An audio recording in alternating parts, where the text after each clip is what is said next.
Let's get one thing straight right out the gate. Having a hobby isn't some cute little flex you list on a dating profile to look interesting. Hobbies are a whole mental health power move.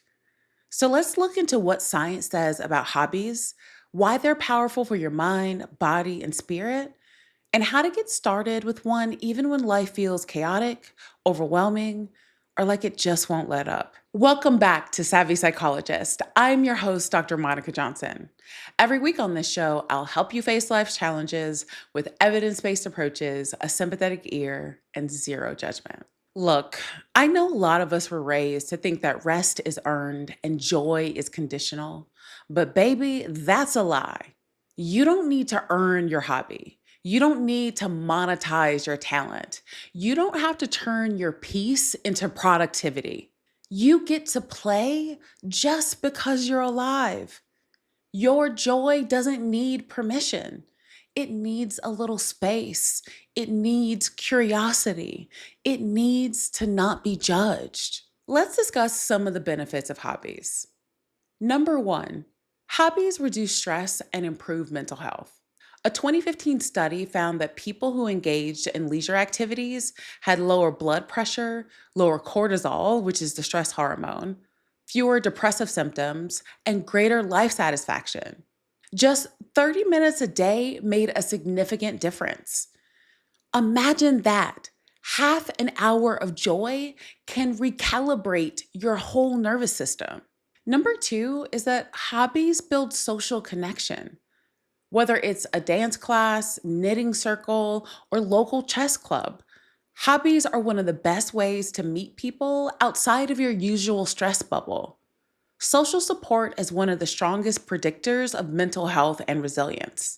When we share an activity with others, we create community, and that community becomes a buffer against anxiety and depression. Number three is that hobbies cultivate flow and mindfulness. You ever get so into something that you lose track of time? That's called flow. Flow not only feels amazing, but it also promotes happiness, creativity, and focus. Many hobbies, from painting to gardening to playing music, induce this state, offering a much needed break from rumination and anxious thinking. Number four is that hobbies improve brain function. Engaging in mentally stimulating hobbies helps build what's called cognitive reserve, which protects your brain from decline as you age. Things like puzzles, music, and learning new skills strengthen memory, executive functioning, and emotional regulation.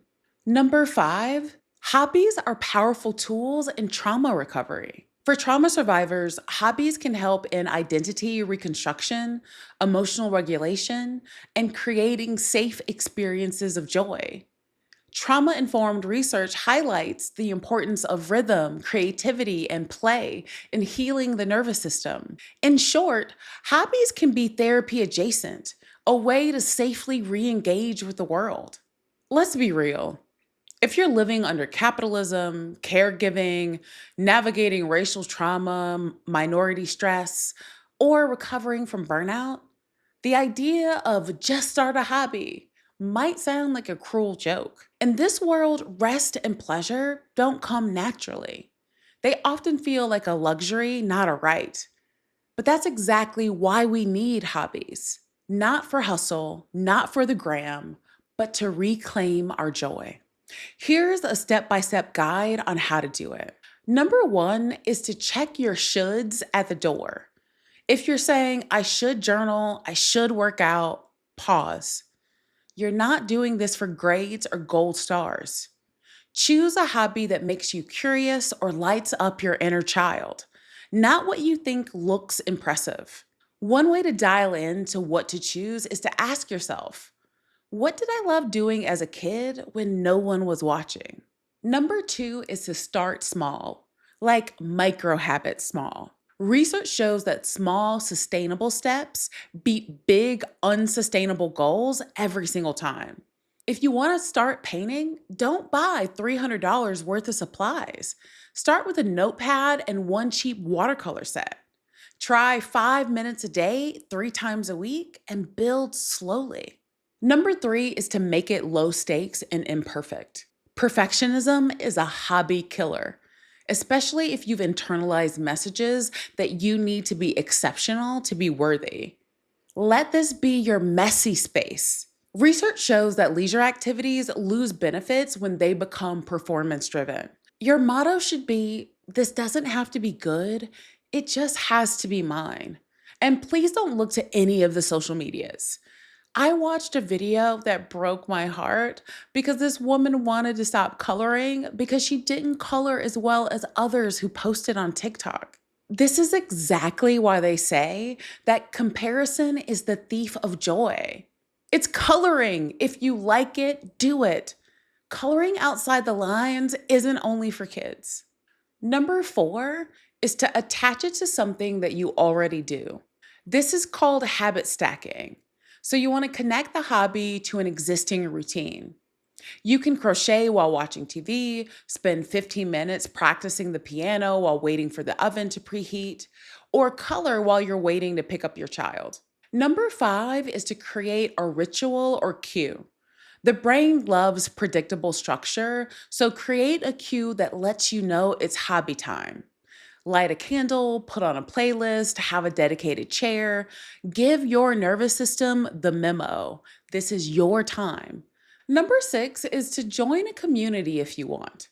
Accountability combined with connection often lead to sustained motivation. Join a class, online forum, or local group. People are more likely to keep hobbies when they're shared with others. The entire reason that I work out is because I go to classes. Number seven is to let the hobby evolve with you. You are not a robot. Some weeks you'll be too tired, some seasons you'll outgrow an activity. That's fine. Let your hobbies reflect your humanity, not your productivity. Sometimes one hobby is like your whole identity. I knew people who picked up guitar and then they became that guitar guy and they had a deep love for it.